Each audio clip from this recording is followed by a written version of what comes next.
think we're on the wrong rock bottom. SpongeBob has never escaped rock bottom. It was all a dream. The balloon never lifted him back to Bikini Bottom. The bus back home never came, and he was trapped forever. But why does he keep waking up in rock bottom? Why does every bus he takes always end up here? And why does he get the sinking feeling that this has happened before? SpongeBob looks anxious. His eyes are locked on the road. He's waiting for someone, or something. Any minute now, any second now, the bus will come. It has to. He shouldn't stay stuck in rock bottom. A single flickering street lamp casts a sickly glow over the cracked pavement. In the distance, shadowy figures move, their strange, mysterious speech hanging in the air like echoes of a dream SpongeBob doesn't want to be a part of. And the scariest part is that this time, he's alone. Patrick is not with him. He forces himself to stay positive. It's just a matter of time. I just have to be patient. But time stretches, and stretches, and stretches. The first few minutes are easy. The first hour, annoying. But as time drags on, a quiet, strange feeling starts creeping into SpongeBob's mind. He tries to distract himself. He hums a tune. F is for friends who do stuff together. But his voice sounds wrong here. Too bright, too out of place. The wind swallows his words whole. He turns to the bus schedule, the one carved into the rusted metal sign beside him. He traces his finger over the letters just to be sure. But something is different. The times don't make sense. The numbers seem to shift when he isn't looking. And at the very bottom, a message is scratched into the metal. Words that weren't there before. Next bus, never. His breath catches. He turns to the ticket booth, but the strange deep-sea creature behind the glass doesn't acknowledge him. I can't understand your accent. Just stares, just waits. SpongeBob swallows hard. No, this is a mistake. It has to be. There's always a way home. He takes a deep breath, tightening his grip on his suitcase, and makes a decision. If the bus won't come to him, he'll find his way out. He walks and walks and walks. But the streets don't end. They curve in ways that defy logic. He takes a turn, certain he's heading toward the outskirts, only to find himself right back at the bus stop. He doesn't understand. His feet ache, his legs tremble. Then he sees something that makes his stomach drop. A piece of paper, half buried in the dirt near the bus stop. He kneels down, brushing it off with shaking hands. It's a flyer, a missing persons flyer, with his face on it. The name underneath isn't SpongeBob SquarePants. It's something else. A name he doesn't recognize. A name that feels familiar, but not in the way it should. He looks around, heart pounding. No one else sees it. He shoves the flyer into his pocket and stumbles back toward the street, his pulse racing. He has to get out of here. He has to get home. But a terrifying thought lodges itself in his brain. Home. Where was home again? SpongeBob grips the flyer tighter, his breath coming in short, panicked gasps. The face staring back at him is unmistakably his. The wide blue eyes, the buck teeth, the same eager expression. But the name underneath, it doesn't belong to him. It never did. The edges of the paper are frayed, as if it has been here for years. He turns back toward the street, the neon signs buzzing overhead. He needs to go. Now. He needs to leave. Suddenly, he hears a voice. SpongeBob. He whirls around, scanning the empty streets. Nothing. He shakes his head. No, he's imagining things. He has to be. But something is different. His shoes feel heavier, his arms weaker. There's a strange weight pressing against his chest, not just from fear, but from something else. He doesn't feel like himself. He presses a hand to his shirt. It feels thinner. No, not thinner, worn down. The fabric, once crisp and clean, is now faded, stretched, like he's been wearing it for years.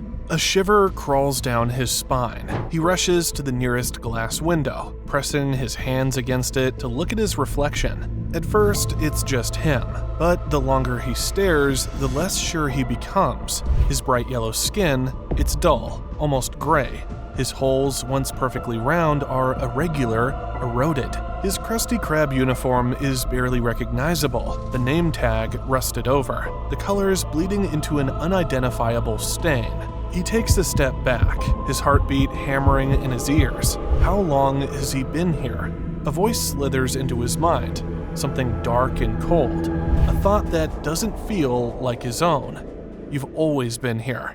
No, that's not true. He remembers the Krusty Krab, he remembers Patrick, he remembers Sandy and jellyfishing, and the taste of a perfectly cooked Krabby Patty. He remembers, but the memories are slipping. He tries to picture Patrick's face, but all he gets is an outline, no features, just a pink blur. He tries to remember Mr. Krab's laugh, but it's distant, distorted, like a sound traveling through water. He stumbles backward, gripping his head. No. The creatures around him laugh at him for being so stressed. SpongeBob! They don't care. They just keep laughing and then walk through the dimly lit streets as their expressions turn blank. SpongeBob looks down at his hands, watching as they tremble. If he doesn't leave soon, he won't remember why he wanted to. SpongeBob wipes his hands against his shirt, trying to shake off the feeling that his own skin doesn't belong to him anymore. He needs to stay focused. He needs to figure out how to leave. But Rock Bottom doesn't follow the rules of Bikini Bottom. It has its own rules, and SpongeBob is about to learn them the hard way. The first one is silence. Every time he speaks, the creatures pause, just for a second, their heads turning ever so slightly in his direction, as if they want to tell him that he shouldn't speak. At first, he doesn't notice, but then he says something and suddenly the street lamp above him bursts. The second rule is you don't ask questions. SpongeBob learns this when he approaches a hunched-over fish sitting at the bus stop. The fish is facing away, shoulders slumped, his whole body unnervingly still. SpongeBob clears his throat. Excuse me? No response. He asks the fish, Do you know when the next bus is coming? And suddenly the fish turns and tries to attack him. Luckily, SpongeBob gets the chance to run away, but he also notices that the fish is not following him. SpongeBob realizes that this is not the place to ask questions. The third rule is don't look for a way out. SpongeBob doesn't realize this until he tries to retrace his steps, mapping out the roads in his head, trying to figure out where he came from. Every time he thinks he's found a familiar path, the streets change. Signs switch places, alleys stretch into endless tunnels. The roads loop back on themselves. And the worst part, he never sees it happen. He just knows that what was there before isn't anymore. The final rule, the one that seals his fate, is Rock Bottom doesn't take you, you choose to stay. SpongeBob doesn't understand what that means. Not yet, but soon he will. SpongeBob used to think of himself as unshakable. No matter how many times Squidward belittled him, how many jellyfish stings he suffered, or how many times he failed his driving test, he always bounced back. He always smiled. He always knew who he was. But now, as he drags himself through the dimly lit streets of Rock Bottom, he isn't so sure anymore. His thoughts are sluggish, like they're coming from somewhere far away. At first, he fought against it. He told himself this was temporary, that he'd be out of here soon. But the urgency fades. It drifts away like a memory of a dream. He still wants to go home, doesn't he? Of course he does. But something in his mind whispers back, why? What was home like again? He tries to picture it. His house, his job, his friends, the pineapple under the sea, its warm glow welcoming him back after a long day. The Krusty Krab filled with the comforting sizzle of the grill and the familiar chatter of customers. Patrick always by his side, laughing at something stupid. He sees these things in his mind, but they feel distant, blurry, like he's looking at them through thick, foggy glass. The details won't come. The warmth doesn't reach him.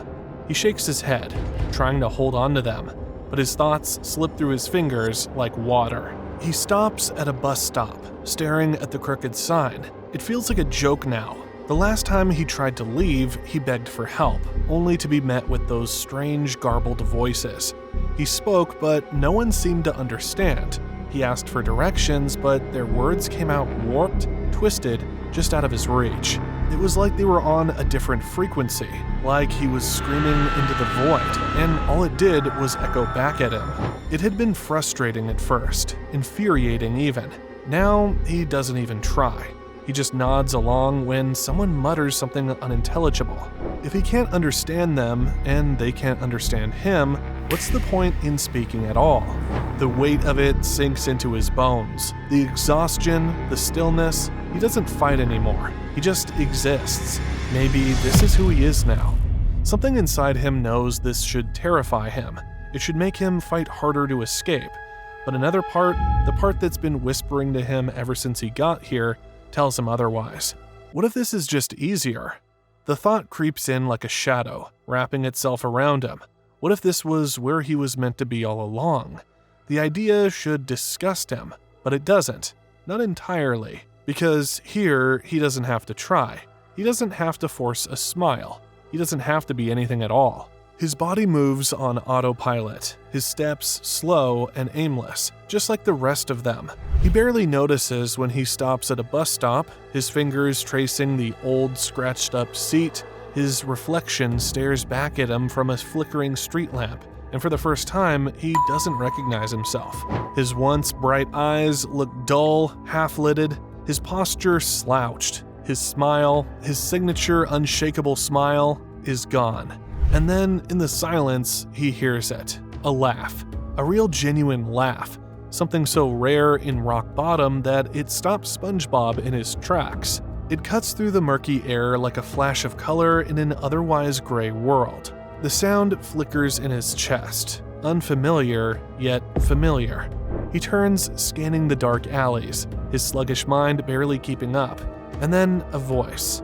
Well, well, you're finally starting to blend in. SpongeBob blinks. The voice is familiar, but distant, like a memory from a different life. He squints into the shadows as a figure steps forward, stepping into the dim glow of the street lamp. A figure SpongeBob never thought he'd see again. Squidward? SpongeBob's voice is barely above a whisper, like he hasn't spoken in weeks. Maybe he hasn't. The figure steps closer, and for a moment, SpongeBob isn't sure if it's really him. It looks like Squidward, kind of. The same large nose, the same tired eyes, but his colors are faded, his once blue shirt nearly blackened with time. He doesn't move like the other creatures in Rock Bottom. He moves like someone who has learned to survive here. Squidward smirks, arms crossed. Didn't think I'd see you down here. SpongeBob stares at him, his brain struggling to catch up. What? But you left? Squidward chuckles darkly. No one leaves Rock Bottom, SpongeBob.